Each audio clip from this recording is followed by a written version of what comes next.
All right, welcome everyone. Tonight we will be hanging out with cinnamon. And if you don't have it with you and you'd like to, I invite you to grab some cinnamon sticks.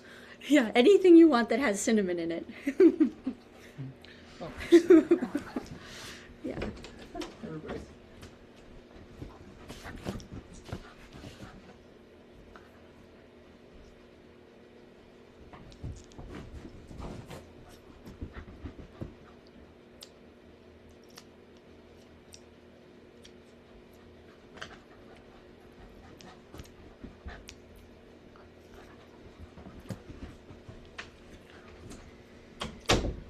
Awesome. Okay, good. So I see that we have cinnamon with us. Good. Okay. So yeah, it's a great time to just take it out. You can smell it. Yeah, hold it. If it makes sense to hold it, hold it. No more cinnamon sticks. Yeah. Ground cinnamon is great too. I love the smell of opening the cinnamon jar. Oh, that's wonderful. It is. It's one of my favorite things to do is just open the cinnamon jar and smell it. But I like cinnamon sticks too, because you can just carry them around with you. So, as we go through our journey with cinnamon, we can kind of hang on to it, smell it when we're so inspired, hold it, whatever feels good. Just whenever it feels like, I'll just smell that cinnamon and see what the cinnamon wants to share as we kind of nestle into this. It's here right now, it's December 9th, and for most of us it's evening, so we're getting that kind of dark, wintry experience right now, and cinnamon brings us warmth and it helps anchor us in that, and we'll explore some of that this evening. So yeah, have your cinnamon and go ahead and find your comfortable Qigong meditation posture. I will begin to share my screen.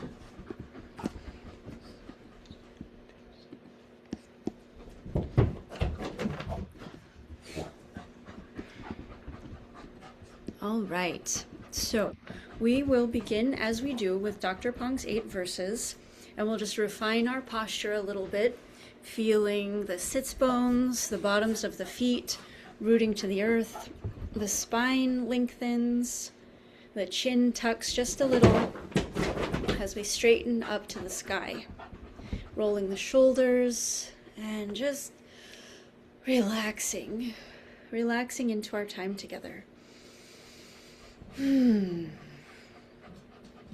Head touches sky, feet stand on earth.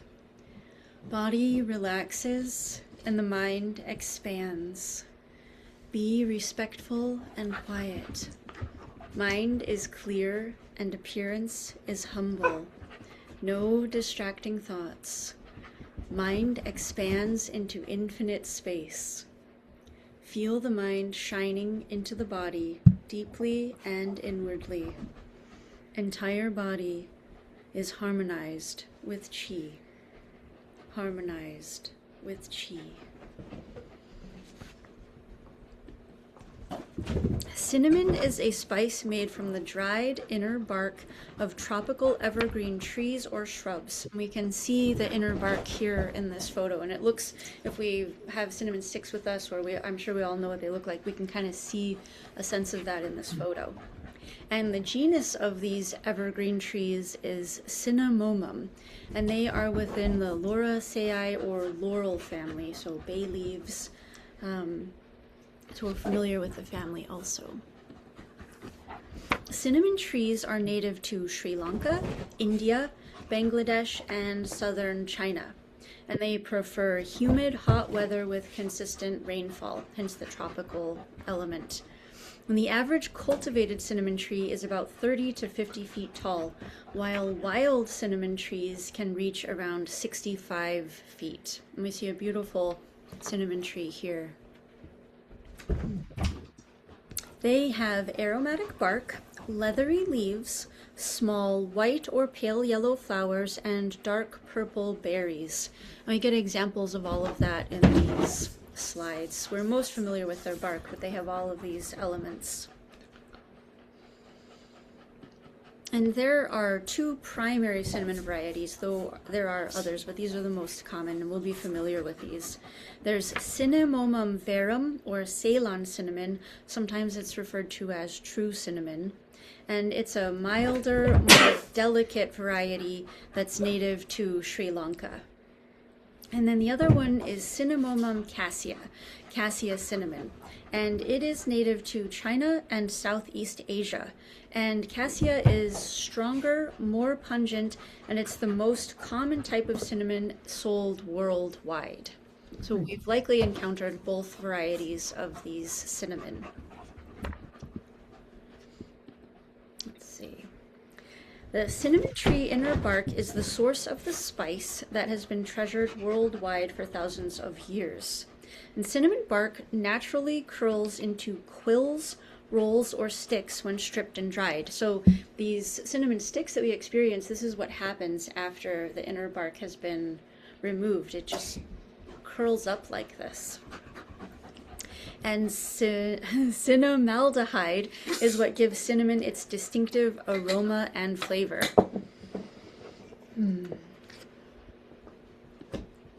Cinnamon has a fascinating history stretching over 4,000 years. It was highly valued in ancient Mesopotamia, Egypt, India, and China as early as 2800 BCE. And the earliest written records are currently the Sumerian, Akkadian lexical lists from the early 2nd millennium BCE, and they're closely followed by Egyptian evidence from roughly the same period. So cinnamon has been with humans for quite a while at this point. And by the late Bronze Age, the 15th to 12th centuries BCE, cinnamon was a well-established luxury trade item across the Near East, Egypt, and South Asia. So it moved quite a bit in those early years that humans knew about it. Ancient Egyptians used cinnamon in their embalming processes, and it was highly prized as an offering to the gods. We also see cinnamon appear in the Hebrew Bible, where it is described both as one of the sacred ingredients in holy anointing oil and as a luxury perfume.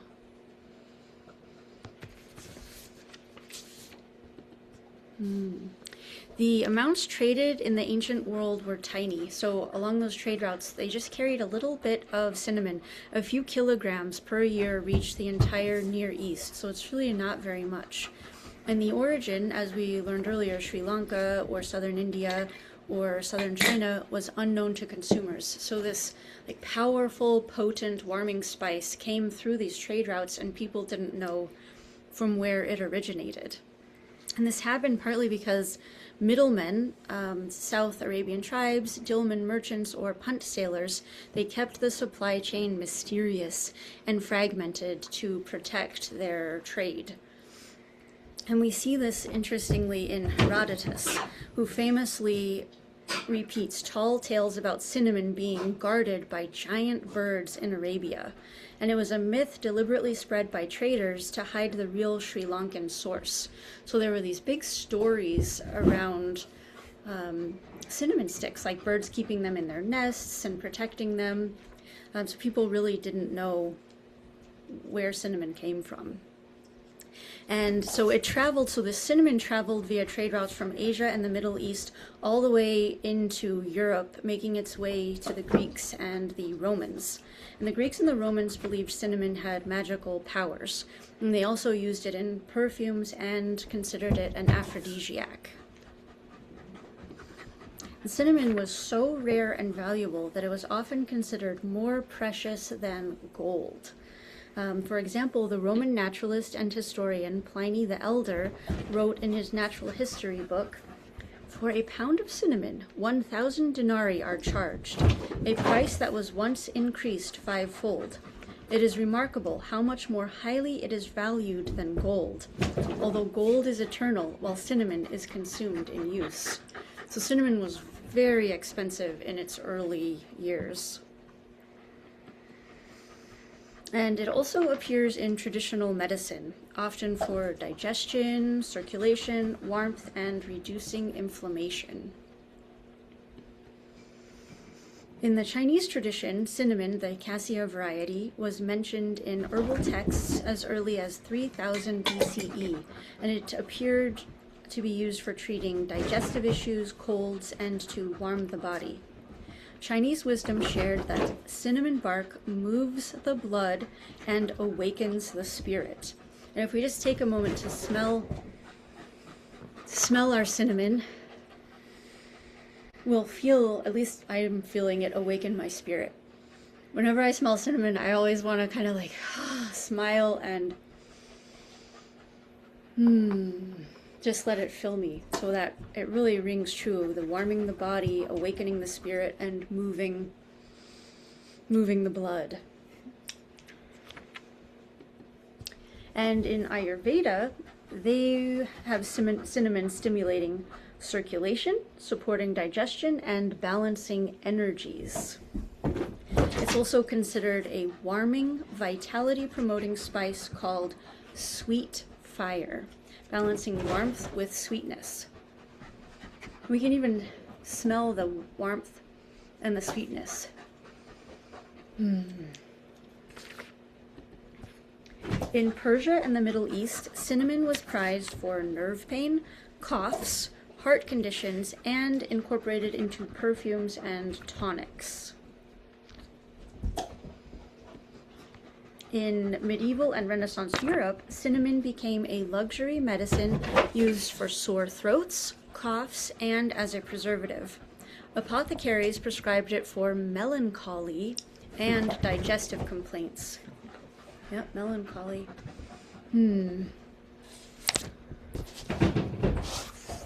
And then currently in our modern interactions with cinnamon and medicine, we know that a compound called eugenol and the essential oils in cinnamon contribute to its medicinal and preservative qualities, including its antibacterial and antifungal effects.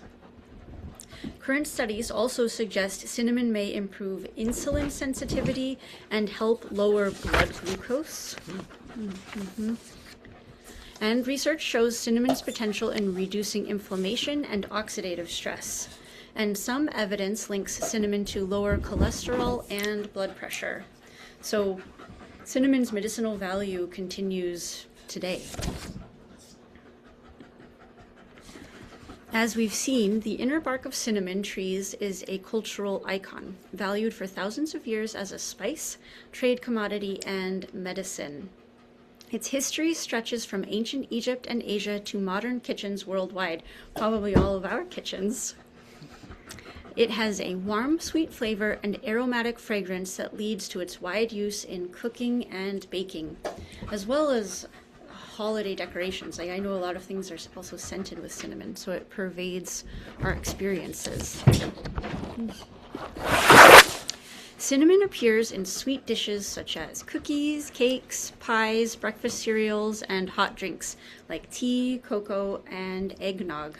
When I was preparing this presentation, it was a little bit tough because there are so many beautiful images of all of these lovely cinnamon desserts. There are many that I'm sure we're all familiar with.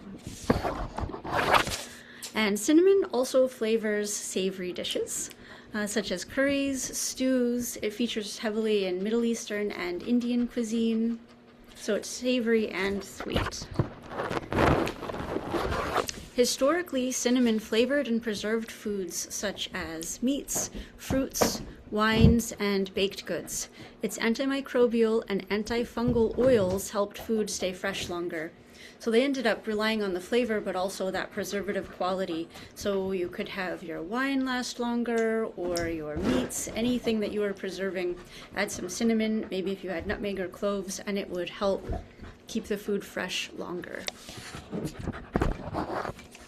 Mesoamerican civilizations, Aztecs and Mayans, were introduced to cinnamon by the Europeans and quickly adopted it, combining it with cacao, chili, and other spices in drinks like chocolat, which we see here, a spiced cacao drink.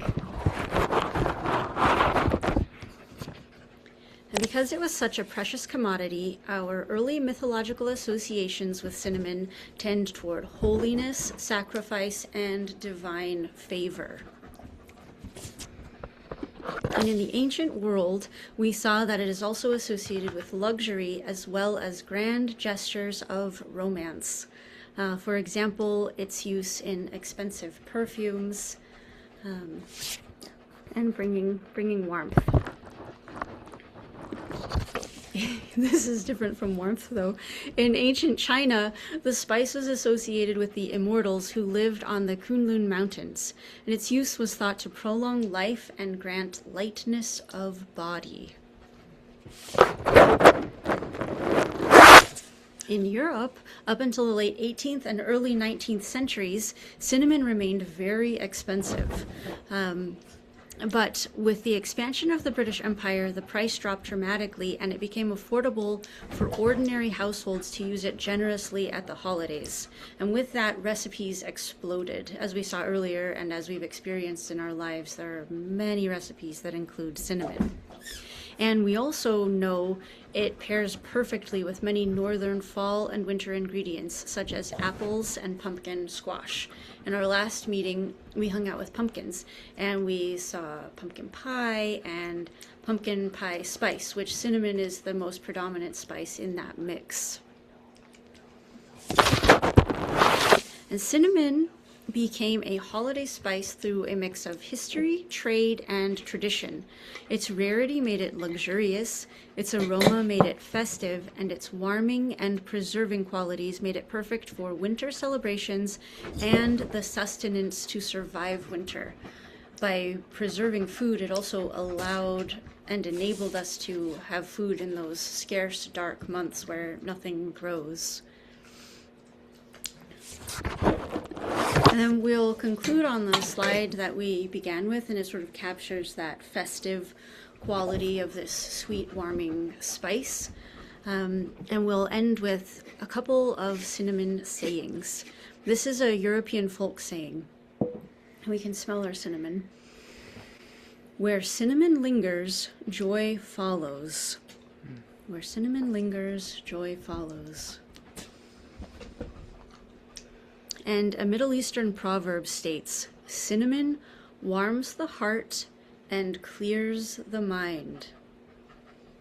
Cinnamon warms the heart and clears the mind.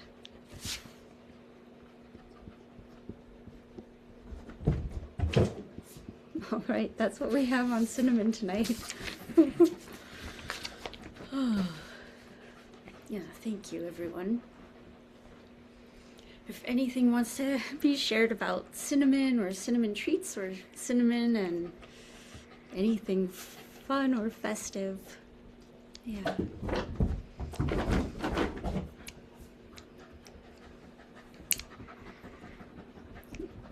I've been adding cinnamon to my hot chocolate this week in preparation, so I've been having hot chocolate in the mornings, and I go outside and do a little bit of work on the wood pile, and I come in and have a nice hot chocolate.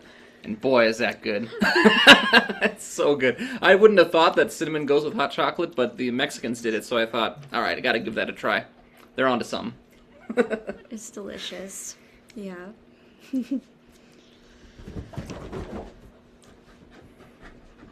This may be a bit strange, but I use cinnamon and oatmeal. Yeah. Oh, that's good. Yeah. Yeah. Sprinkle it on there and mix it in. We do oatmeal and cinnamon and raisins and nuts and Right. blueberries, and our oatmeal is a phenomenal catch basin, but cinnamon definitely. No, it's not strange at all. It's That's very good. delicious. Yeah, we make oh, go ahead. Yeah, Suan. Yeah.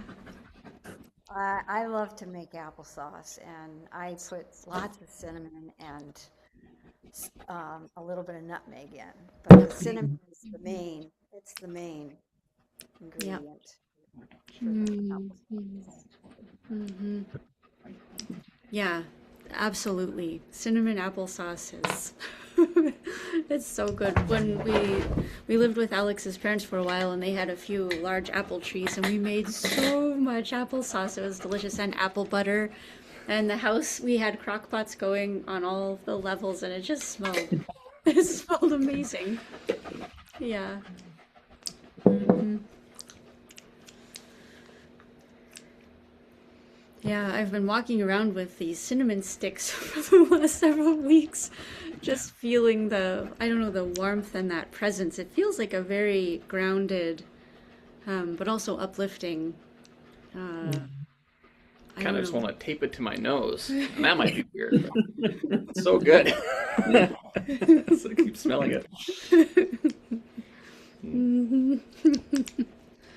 Yeah. And I still have a pumpkin here, so we have like cinnamon going. We cooked one of our pumpkins, but this one we didn't. Yeah. Hmm.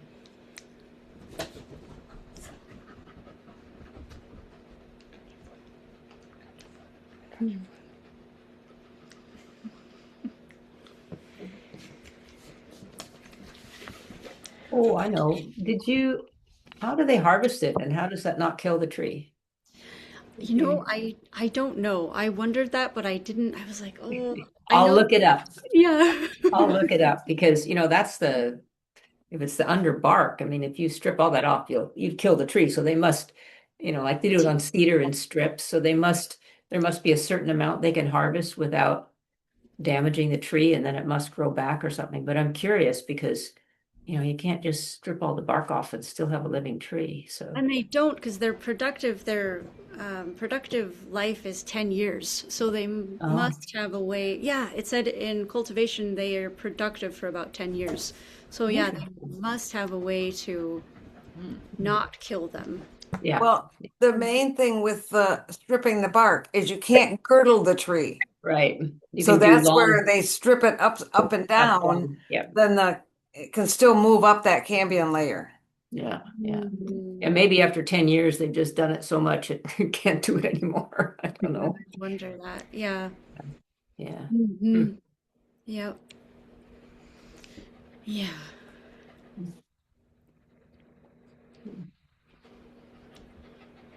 Well, unless anything else wants to come out about cinnamon, um, we can move into bringing those that want to be in this healing field Hmm. vocalized into the field.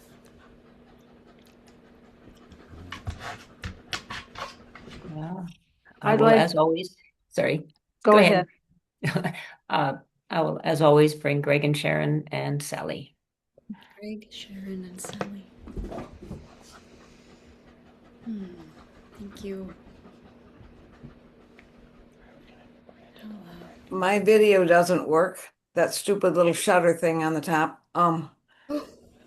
I want to bring in my sister Sarah and her husband Mike, who just found out he has lymphoma. Ugh. Hmm. Sarah and Mike. I'd like to bring Henry in, who has for Wait, you cut out, Suan. Would you mind repeating it? oh, my internet is very unstable. I'm sorry. That's okay. Um, That's okay. yeah, I'd like to bring in Henry. He's an incredible man who's been taking care of my flutes for many years, and I travel an hour and a half to see him. And I went yesterday because my bass flute totally felt, just everything went out of um, whack, and he had just heard that day that he might have lymphoma. He's going through some more tests. Huh. So he's going to be 85 next year, and he's a dear, dear man, and just want to hold him in all of this love. Hmm. Henry, Henry. Thank you, Suan. Hmm. Yep, Gary. Oh, I'd like to bring Tom, Tammy, Jennifer, and Melissa into the field. Tom, Tammy, Jennifer, and Melissa.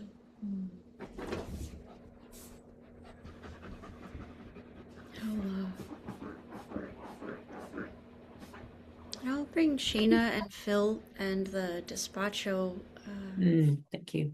Yeah, yeah, and all the caregivers, all of the healing. Hmm. Yeah. and the strength of the earlier session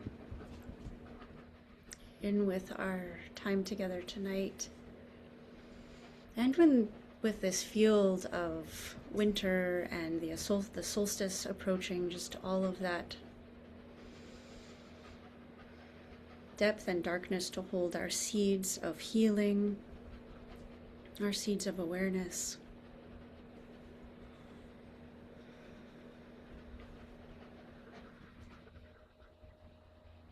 All right. Does anyone else want to be verbalized into the field?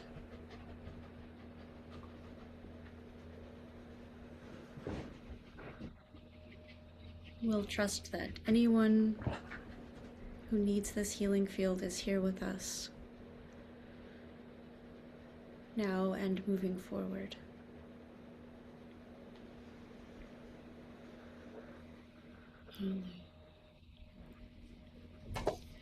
All right, we will move into our formal healing meditation and find a comfortable position, seated, standing, or laying down.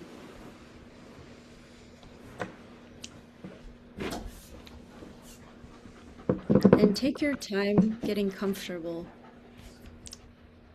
It's December, we're spending time with Cinnamon, so invite that coziness, warmth. If you need a blanket, whatever you need to sink into this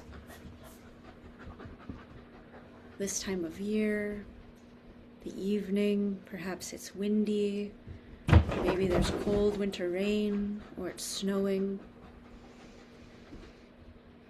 Just breathing with the weather, breathing with the season.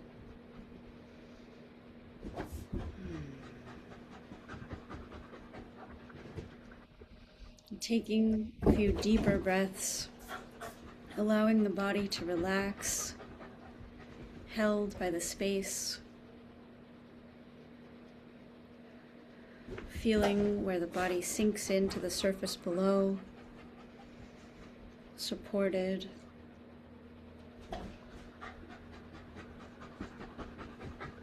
And warm.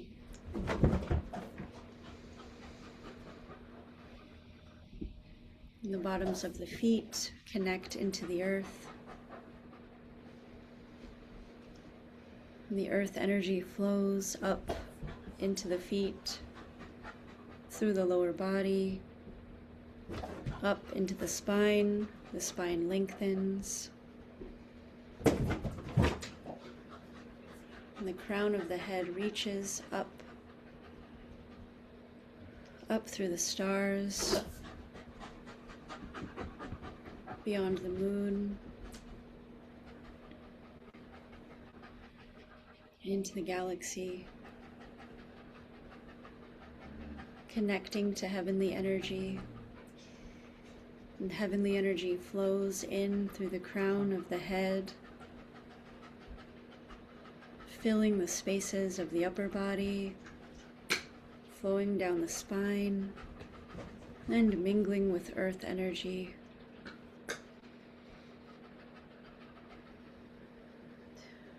Inviting that merging of heaven and earth into our bodies, all the cells.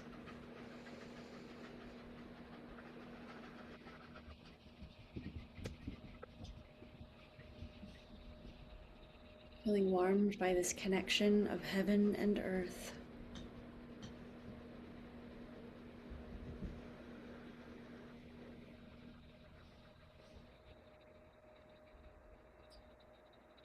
And we can invite the awareness to flow into the center of the head, bringing our Mingjue, our peaceful, clear awareness into the center of the head.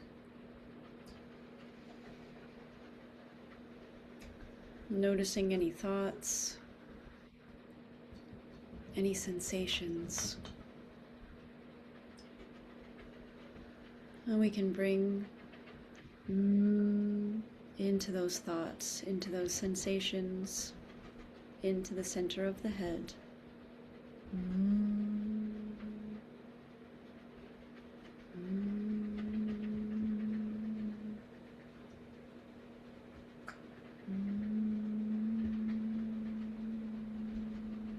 We can feel that humming, that gentle release.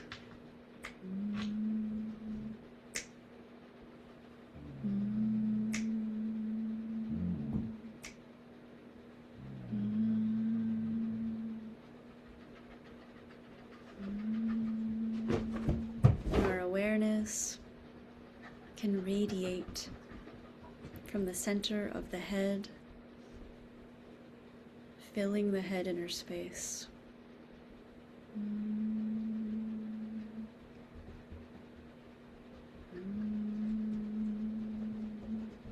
Bringing that peaceful clarity to the head.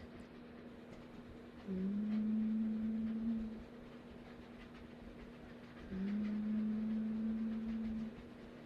expanding out into the sense organs, the eyes.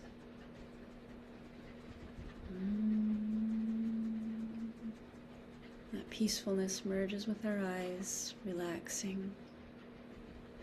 And the nose.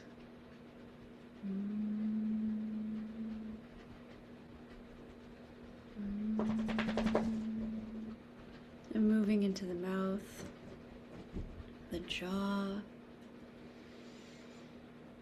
observing any tension, and smiling at the jaw and the teeth.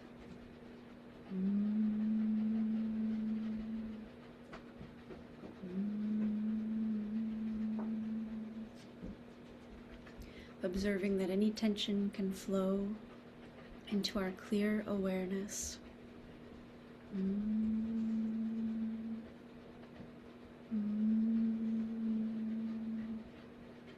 And that clear awareness can move into the ears, the inner ears.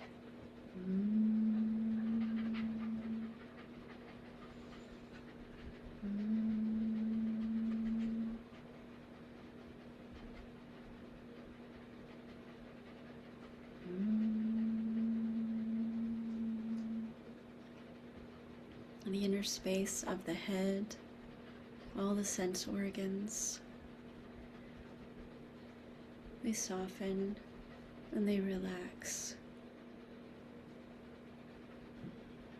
opening with gentleness.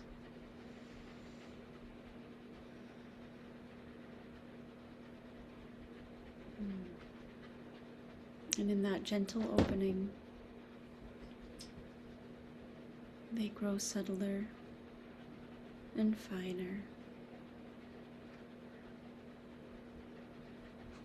Opening into the universe.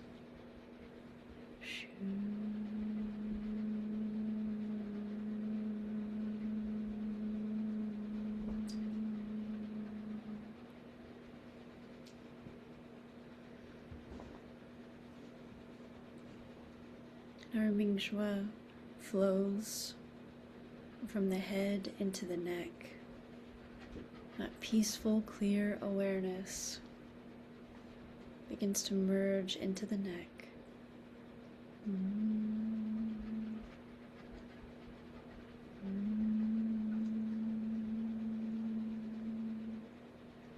we observe the inner space of the neck,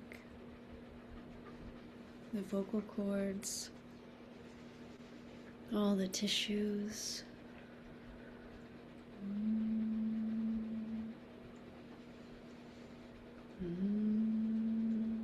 They soften. This inner space eases, relaxes.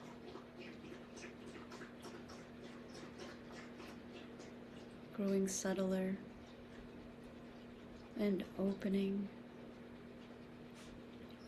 into the universe.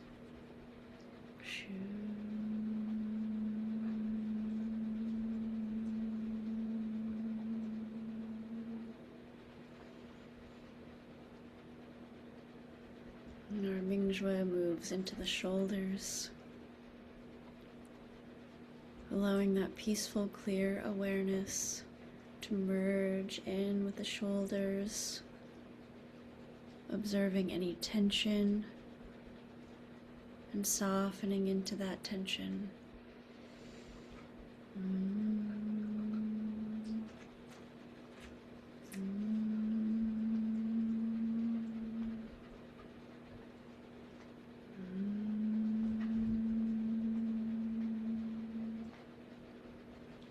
And the Mingjue clear awareness moves into the upper arms, the elbows, the forearms, wrists, hands, palms.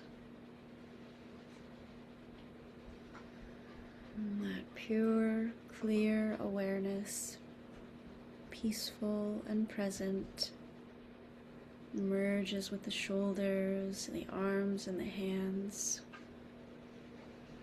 softening.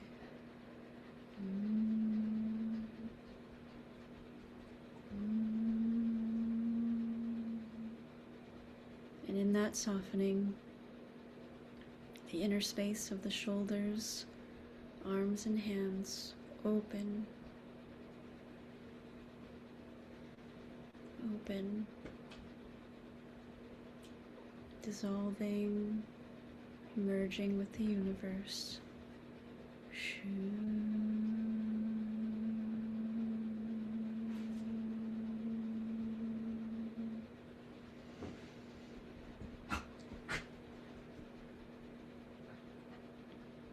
Mingjue, peaceful, clear awareness moves into the chest,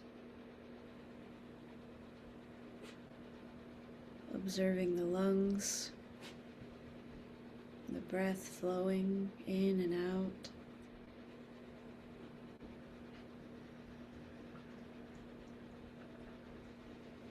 Receiving and releasing.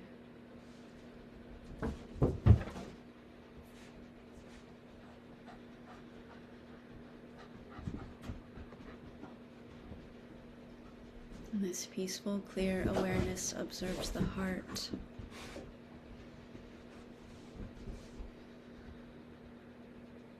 Our precious baby hearts.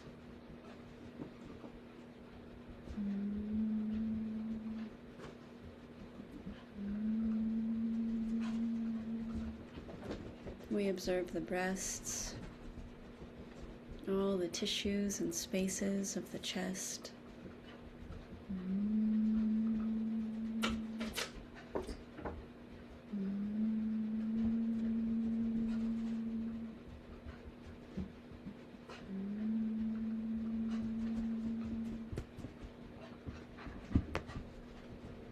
The inner space of the lungs, the heart, the breasts and the chest. Relax.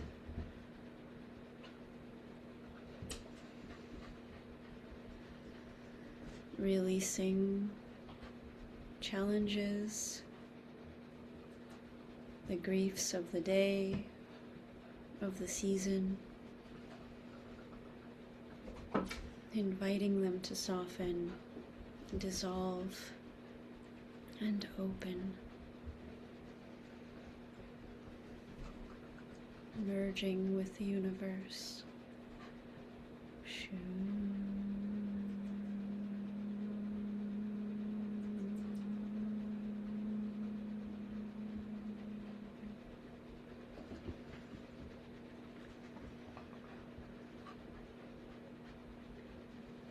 Mingjue flows into the abdomen.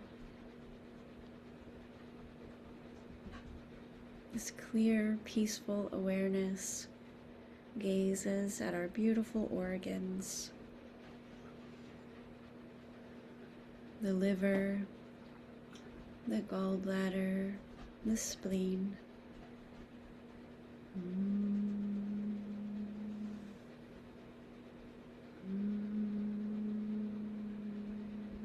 The stomach, the pancreas, the intestines.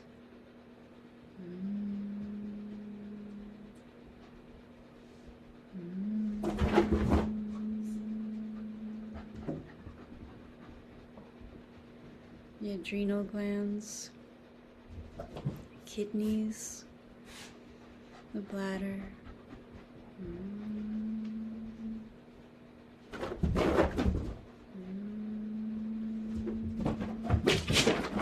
The reproductive organs.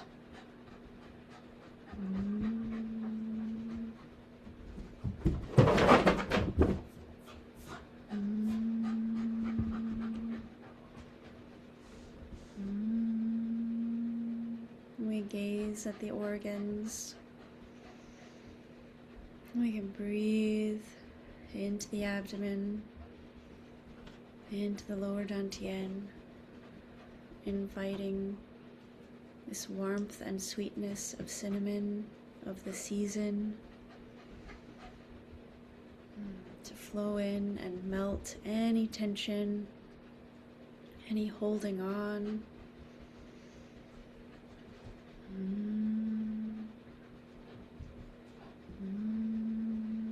Inviting harmony,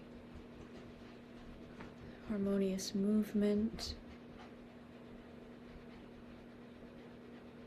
harmonious integration, and harmonious letting go.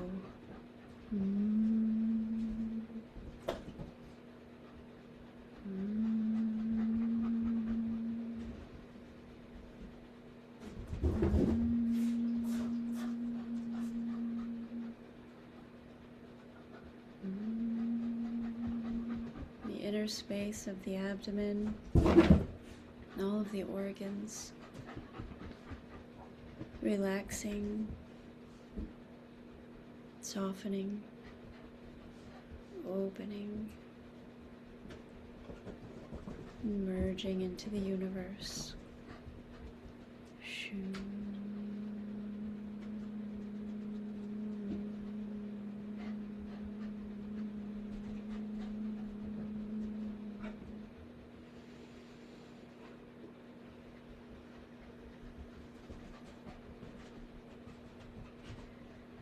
Mingjue moves into the spine, inviting that clear, peaceful awareness to merge with the vertebra, the neck, the upper back, the middle back, the low back, the tailbone, all illuminated with this peaceful, clear awareness, harmonizing, relaxing.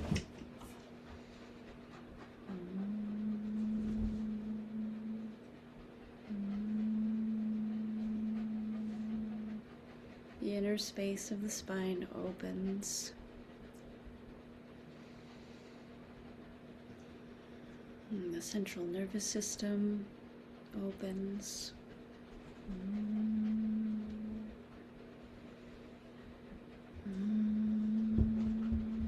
Opens into the universe. Shoo.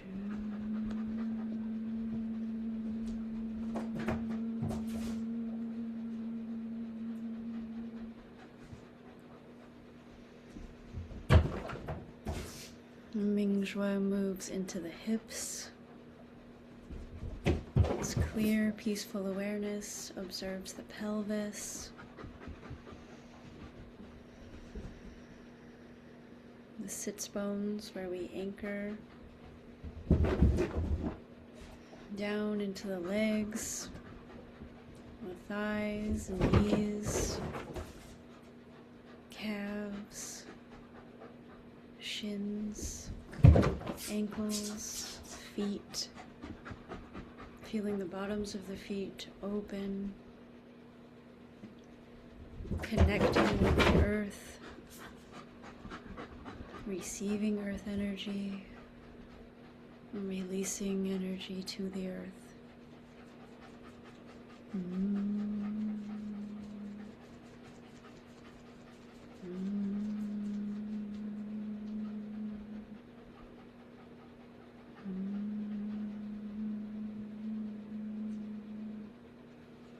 The inner space of the hips, the legs, and the feet.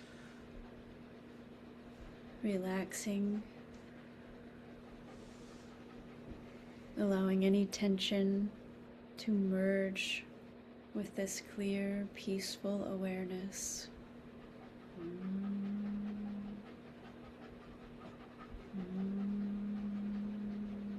Softening, opening into the universe.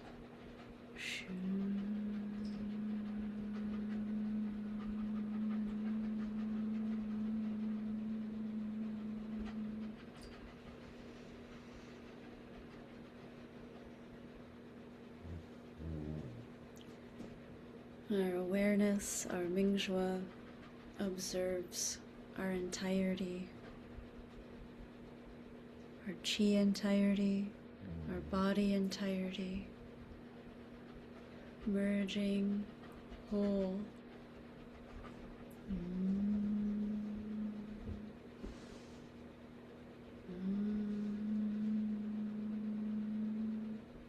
Our wholeness illuminated and connected in this healing consciousness field.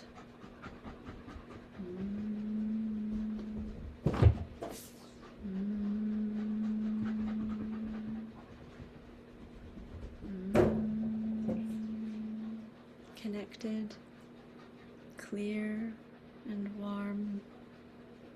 Our baby hearts open.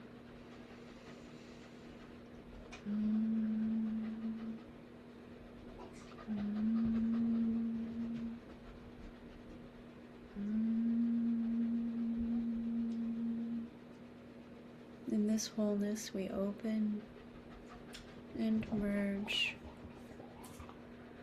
into the field, into the universe.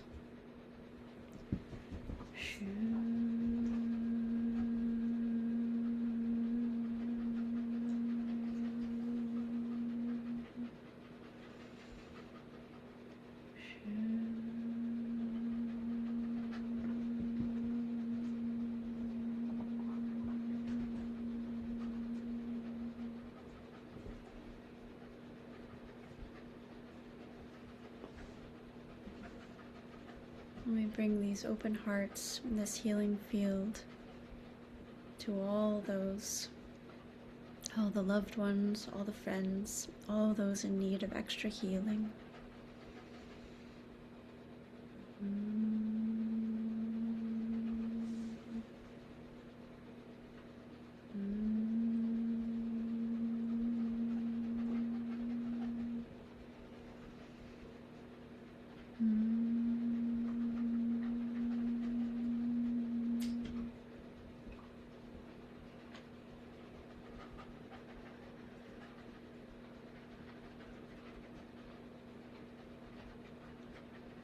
As we rest in this healing field, we can connect to and feel our Mingjue mantra, allowing it to flow through our bodies, through our entirety.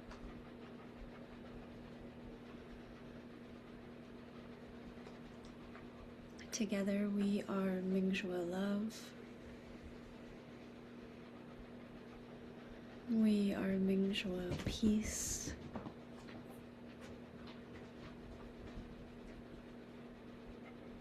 We are Mingjue joy. We are Mingjue gratitude.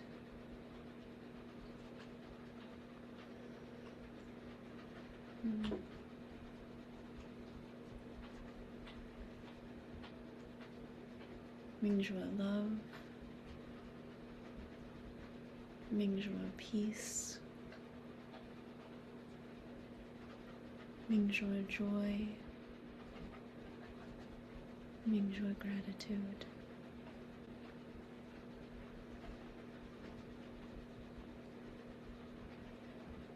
We'll rest here together in silence for the next few moments.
Check in and see if you'd like to stay here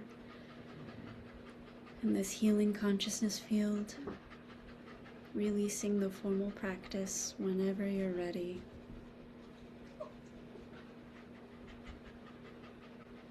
Otherwise, we'll give gratitude to all of our teachers, Dr. Pong, Teacher Wei, all wisdom traditions, wisdom beings, healers, practitioners of all lineages through all time and space, knowing that we connect here together in this field. And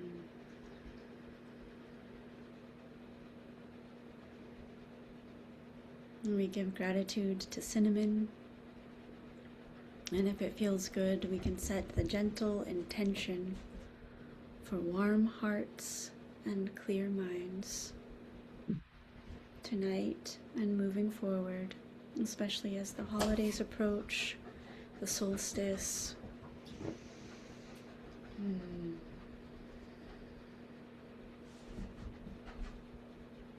Inviting the hands to stack over the navel, palm over palm. Taking a few deep breaths, integrating, absorbing.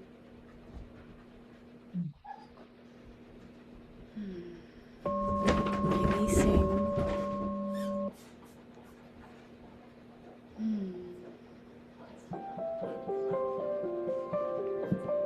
We can slowly start to move, releasing the hands, stretching.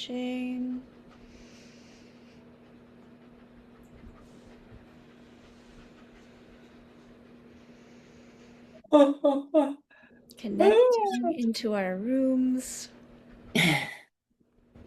opening the eyes when they're ready. Whew. Taking a few deep breaths, releasing them. Shaking a little. Whew. Just letting go. Whew.